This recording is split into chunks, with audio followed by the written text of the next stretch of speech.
आज सुद्धा वेगळे विषय कोणाला काही बोलायचे असेल बघू, समोर आल्यानंतर त्याच्यावरती आमचं मत व्यक्त करू. बिहारच्या निवडणुका जवळ आलेल्या, त्याचबरोबर महाराष्ट्रामध्ये स्थानिक स्वराज्य संस्था आणि महापालिकांच्या त्यावेळेला तिकडे महाराष्ट्रात आलं की या विषयाचं उत्तर देतो. उपराष्ट्रपती पदाच्या निवडणुकी संदर्भात चर्चा सुरू आहे.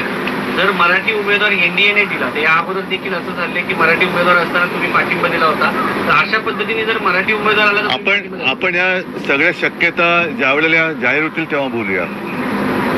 कारण उगाच आपण त्याच्यावरनं त्यांच्या मनात काय आपण कशाला हे करायचे, तर तेव्हा जेव्हा तो विषय समोर येईल तेव्हा बघू आपण. मराठी उमेदवार असेल तर समोर आधी येऊ दे, आपण बघू त्याच्यानंतर. म्हणजे असं मग मराठी आलं, मग बंगाली आले, मग तमिळ आलं, मग पंजाबी आलं, असं करण्यात काय अर्थ आहे? त्यांच्याकडनं येऊ तर नाही. पहिला महत्वाचा विषय की पहिलं उपराष्ट्रपतीनं तडकाफडकी काढलं का आणि उपराष्ट्रपती महोदय आता आहेत कुठे, हा विषय महत्वाचा आहे. त्याच्यामुळे त्याच्यावरती चर्चा झाली पाहिजे. आणि 2-3 वर्ष जे उपराष्ट्रपती राहिले ते आहेत कुठे, या मुद्द्यावरती चर्चा झाली पाहिजे. तर गेल्या वेळी तुम्ही त्यांना भेटला होता, तर असा काही विषय आहे का की ते भेटत होते विरोधी पक्षांच्या नेत्यांना? त्यामुळे मला काय माहित नाही. त्याच्यानंतर आता भेटले तर मी बोलू शकेन, पण भेट घ्यायची झाली तर ते आहेत कुठे माहिती नाहीत. सर हिंदी में एक बार बोलेंगे जो आज इंडिया गठबंधन की बैठक होने वाली है उसमें आप मतदार मोहिमेवरून सुद्धा चर्चा सुरू आहे. आज राहुल गांधी क्या करू पहिले मी नहीं क्या हो उनका मराठी पूरा होने तो पूरा हम हिंदी में कर देंगे. बिहार मध्ये देखील आता मतदारावरून गोंधळ सुरू आहे. दररोज आंदोलन होत आहे, चौकट सुरू नाहीये, तर त्यावरती तुमची भूमिका काय? बघा आता मग मी याला तुमच्या प्रश्नाला धरून उद्याचा पण प्रश्न घेतो. एकूणच आता या निवडणुका प्रत्येक राज्याच्या त्यांच्या वेळेप्रमाणे होणार. मग बिहार होईल, उत्तर प्रदेश होईल, दरम्यान महाराष्ट्राच्या स्थानिक स्वराज्य संस्था होतील. आता बिहारमध्ये जो काय एक मतदार याद्यांचा घोळ झाला त्याच्यामध्ये आता अंतिम निर्णय काय आलेला आहे कल्पना नाही, पण त्याच्यात आलं होतं की स्वतःची ओळख तुम्ही पटवून द्यायची मतदारांनी, बरोबर ना? म्हणजेच याचा अर्थ देशात अघोषित एनआरसी लागू झालाय का, या विषयावरती पण आपण बघितलं पाहिजे. कारण जेव्हा एक सीए आणि एनआरसी विषय गाजला होता, दिल्लीमध्येच त्याच्यावरनं रान पेटलं होतं, अनेक ठिकाणी त्याच्या विरुद्ध आंदोलनं झाली होती, विशेषतः आसाममध्ये एनआरसीच्या विरुद्ध आंदोलन झालं होतं. आणि साधारणतः विषय हाच होता की तुम्ही तुमची ओळख पटवून द्या. तर एनआरसी आता देशभर लागू केलाय का ह्याचं स्पष्टीकरण निवडणूक आयोगाने द्यायला पाहिजे. पण सुप्रीम कोर्टाने पुन्हा काहीतरी आदेश दिलाय. स्थानिक स्वराज्य संस्थांच्या ज्या निवडणुका आहेत त्याच्यात एक तर ईव्हीएम वरती आमचा आक्षेप असताना आणखीन त्याच्यात एक अपारदर्शकता आणलेली आहे की त्यांनी ते व्हीव्हीपॅट मशीनच आता काढून टाकलेले आहे. मग तुम्ही निवडणुका घेता कशाला? सरळ जाहीर करून टाका ना यांचे एवढे जिंकले म्हणून. आम्हाला एकतर आमचं म्हणजे मतदाराला त्याचं मत जाते कुठे हे शेवटपर्यंत कळलं पाहिजे. ते ईव्हीएम मध्ये कळत नाहीये. कारण बटन दाबलं जातंय, दिवा लागतोय, आवाज येतोय, ती रिसीट दिसते, पण ती रिसीट नंतर एकूण सगळ्या रिसीट काय मोजल्या जात नाहीत. आणि मत रजिस्टर कुठे होते आतमध्ये, रजिस्टर कसं होतंय ते कळत नाही. बॅलेट पेपरवरती कसं होतं की शिक्का मारल्यानंतर ती उभी घडी घातली जायची, त्याच्यामुळे शाई जरी ओली असली तरी जास्तीत जास्त त्याच उमेदवाराच्या नावावरती ती शाई थोडीशी उमटायची. पण मत कुठे माझं मी दिलंय हे शेवटपर्यंत कळत होतं, ते ईव्हीएम मध्ये कळत नाहीये. आणि त्याच्यात आणखीन आता व्हीव्हीपॅट काढतायत. मग तुम्ही निवडणुका घेण्याचा फार्स करता कशाला? निवडणुका न घेता सरळ घोषणा करून टाका ना.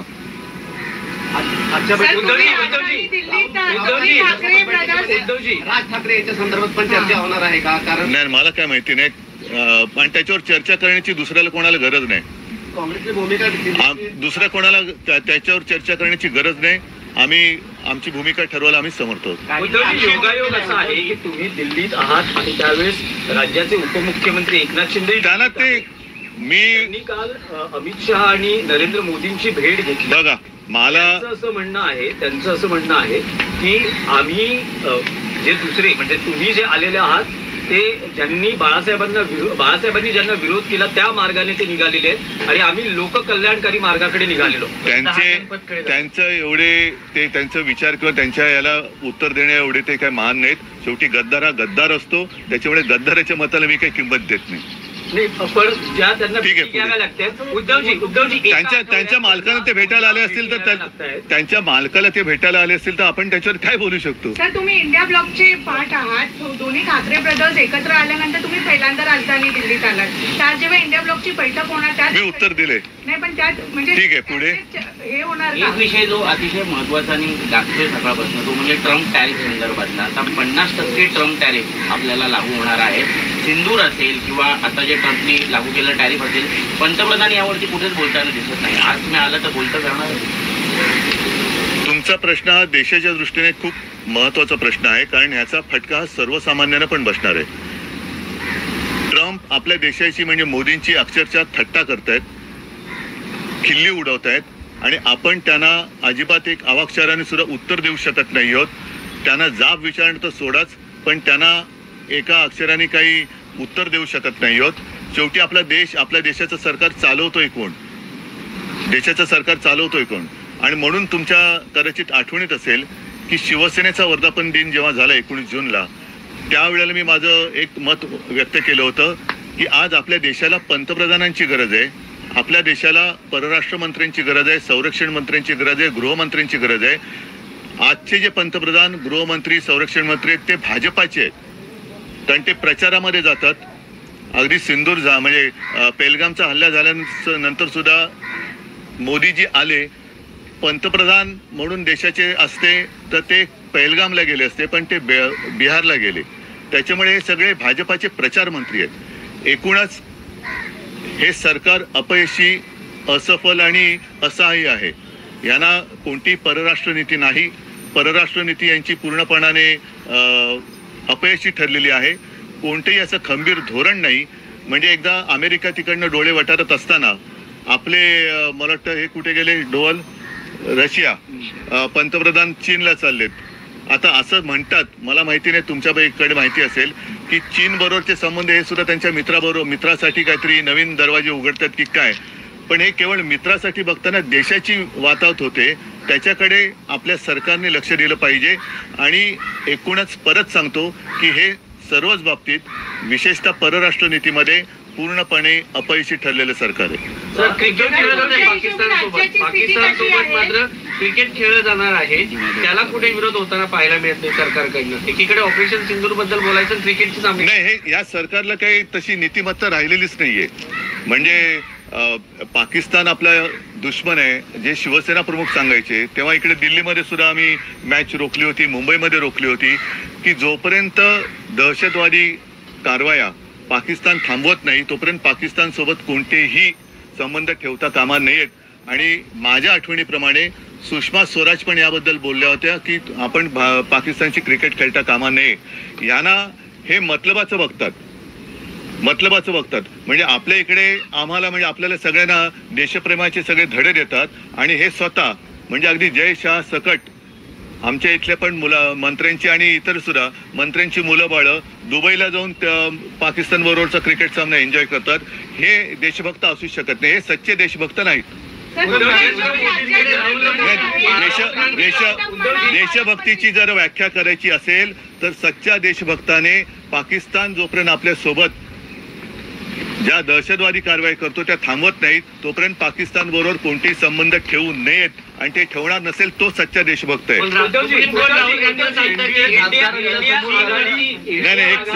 नाही, चीनवरती प्रश्न उपस्थित केले होते राहुल गांधी यांनी, तर त्यांना म्हटले होते की अशा पद्धतीने प्रश्न उपस्थित करणं सच्च्या देशभक्ताचं लक्षण नाही. म्हणून मी म्हटलं होतं ना की हे सच्च्या देशभक्ताचं लक्षण. आता त्याच्यावरती सुद्धा अनेकांनी असहमती दाखवलेली आहे. आता माझं म्हणणं असं आहे की सुप्रीम कोर्टाचा आदर ठेवून घटनेप्रमाणे 10 शेड्यूल 10 प्रमाणे जे काही लोकशाही वाचवण्यासाठीचा जो निकाल आहे त्याला 3 वर्ष झालेली आहेत, अजूनही निकाल लागत नाही.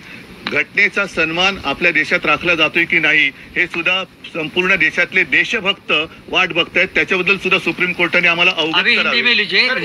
खासदारांच्या बैठकीमध्ये नरेंद्र मोदींनी बाळासाहेब ठाकरेंचा उल्लेख केलाय आणि त्याचवेळी अमित शहाचं पण कौतुक केलंय. तर तुम्ही कसं पाहताय?